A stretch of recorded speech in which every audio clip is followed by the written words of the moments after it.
Hi friends. Today I'm going to read you a mystery book. I love mystery books because I like to try and solve the mystery before the book's over. Do you remember we talked about in our classroom, we talked about nonfiction and fiction. And the way I always remember it is fiction is fake. So fiction is something that could not really happen. This book is a fiction book. Can you tell why it might be a fiction book? This book has Donald Duck on the front of it. Donald Duck usually talks in his cartoons and movies, and we can understand what he's saying. But that can't really happen. Ducks don't really talk so that we can understand them. So that's how you can tell this is a fiction book. If it was nonfiction, it would probably have pictures of ducks in it, but the ducks wouldn't talk. And do you notice something else about Donald? He's wearing clothes. Real animals don't usually wear clothes, although there are some cats and dogs who their owners dress them up. But usually animals do not wear clothes. So this book is a mystery book and it's fiction. So it's a book that's fake. It couldn't really be true. This is called The Mystery of the Missing Peanuts. Let's read it and find out what the mystery is. One cold morning, Mickey the zookeeper was on his way to get breakfast for the animals. He hurried to the shed where he kept the animals' food. He's going to the shed so he can get the animals some food. He's going to feed all the zoo animals. When he reached the shed and unlocked the door, he saw peanuts all over the floor. Do you notice something about what I just said? Door, floor. That rhymes. In the Big Builders classroom, if something rhymes, we put our finger on our nose. Door, floor. You can do that while I read the book. Oh no, not again, cried Mickey. Every morning for the past 2 weeks, the peanut bags have been torn open, and every morning more peanuts are missing. That's our mystery. What's happening to the peanuts? They're missing, but who's taking them? I've got to catch the thief who's stealing peanuts, said Mickey. I'm going to call Detective Donald. He reached for the phone. That's another way you can tell that this is a fiction book, a fake book, because animals don't usually use the phone. Mysteries solved, said Detective Donald as he picked up the phone. This is the zookeeper, said Mickey. I need a good detective. He told Donald about the missing peanuts. I'll take the case, said Donald. Detective Donald threw everything he might need into his bag. Wonder what all is in his bag. Maybe we'll find out later. It looks like right now maybe he put a coat in his bag. Then he grabbed his hat and cape and rushed off to the zoo. He's going to the zoo to help Mickey solve the mystery of the missing peanuts.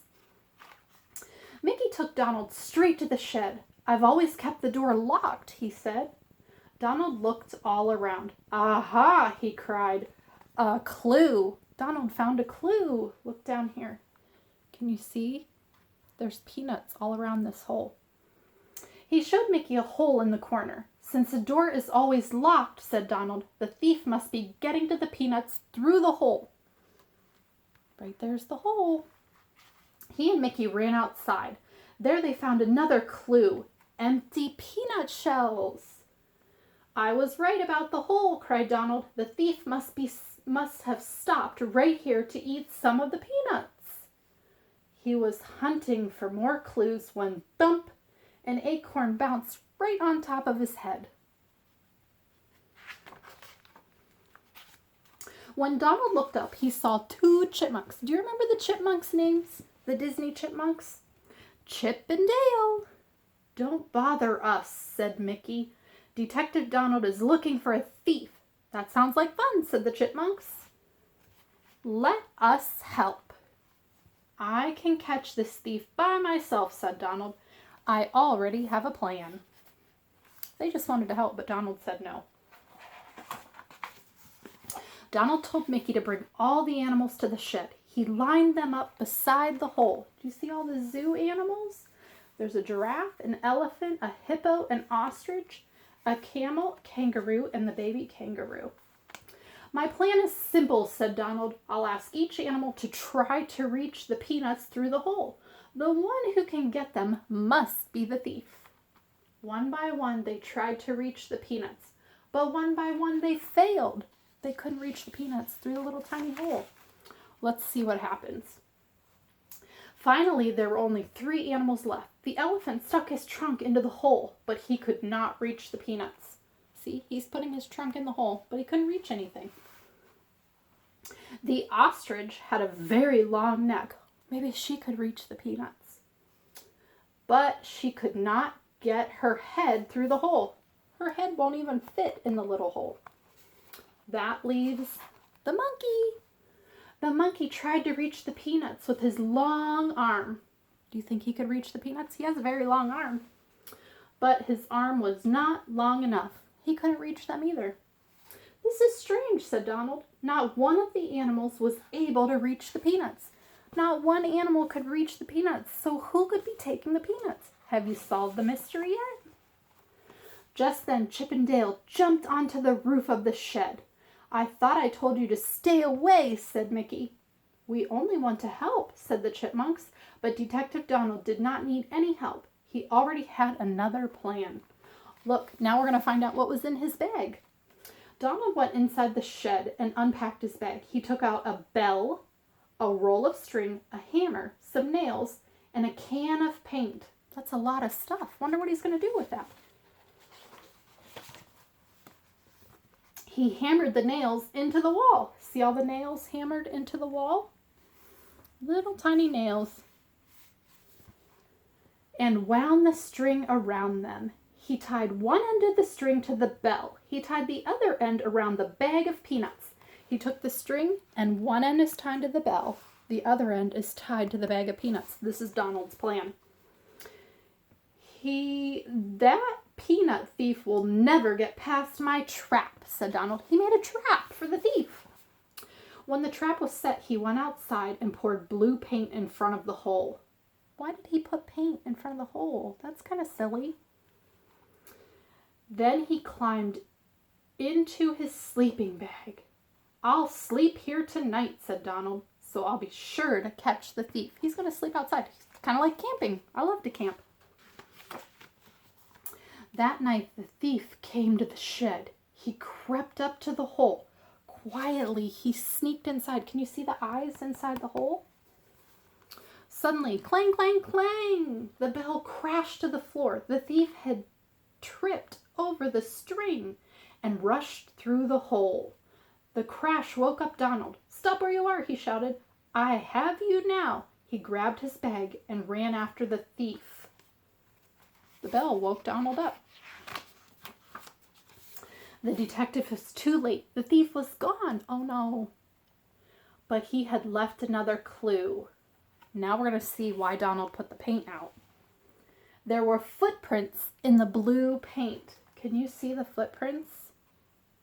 Those are some strange looking footprints. Donald counted the footprints. There were 8 of them. 8 footprints? Who could have 8 feet? This is the best clue yet, he said. The thief has 8 feet. Oh my goodness. Ooh, that might be scary. Suddenly, Chip and Dale appeared. What are you looking for now? They asked. Someone with 8 legs, said Donald. Chip and Dale thought for a moment. An octopus has 8 legs, said Chip. That's right, cried Donald. He raced off to wake up Mickey. So he thinks he knows who took the peanuts. Do you think an octopus took the peanuts? Donald shook Mickey as hard as he could. He told him about the 8 footprints. Take me to the octopus, Donald cried. Now I know who took the peanuts. Look how sleepy Mickey is. I don't think he wanted to be woke up. Together they went to the aquarium. Have you ever been to an aquarium before? I love aquariums, especially the kind where the top you can look up and see the fish swimming above you. That's so fun. Together they went to the aquarium. The octopus was swimming in his tank. Donald pulled a diving suit out of his bag. He has everything in his bag. Can you believe he fit a diving suit in there too? He pulled the diving suit out of his bag and quickly put it on. Look, there's more things in his bag. Look at the octopus. There's a turtle and there's some different kinds of fish in the aquarium. Then he took a bag of peanuts and jumped into the tank. The octopus swam around and around. Donald swam right after him. But no matter how hard the detective tried, he could not get the octopus to eat one peanut. The octopus would not eat the peanuts. I don't think octopus eat peanuts. When Donald climbed out, he was furious. He was mad. The octopus hates peanuts, he said. He can't be the thief. Then who could it be? Asked Mickey. On their way back to the shed, Donald and Mickey passed two bears splashing the pool. Look, Donald, said Mickey. Those two bears just made 8 footprints. Can you see the footprints? Look right here. 1, 2, 3, 4, 5, 6, 7, 8. Because this bear has 4 feet and this bear has 4 feet. So they made 8 footprints. Look, Donald, cried Mickey. Those two bears just made 8 footprints. Maybe 2 animals made the footprints you found outside the shed. I think we should be looking for 2 thieves. And I think I know which 2, said Donald. The chipmunks. Uh-oh. Do you think the chipmunks took all the peanuts? Do chipmunks eat peanuts? He pulled out his binoculars and looked into the trees. Can you believe Donald has binoculars in his bag too? He has everything in that bag. He finally found Chip and Dale. Sure enough, they had blue paint on their feet. Do you remember the blue paint that Donald put out to catch the thief? They had blue paint on their feet. There is the thief, cried Donald. 2 chipmunks with 4 legs each. Away he ran to catch them. When Donald reached the chipmunk's tree, he jumped up and down. You are the thief I've been looking for, he cried. Where are the peanuts you took from the zoo? Oh, look, Chip and Dale look really scared. Peanuts, cried Chip. You never told us you were looking for peanuts. Well, I am, said Donald. Where are they? Chip and Dale led Donald to their underground nest. We love peanuts so much, said Chip, and the zoo has so many peanuts. We did not think anyone would miss them, said Dale. We were storing them up for winter. Donald peeked into the chipmunk's nest. He saw piles and piles of peanuts.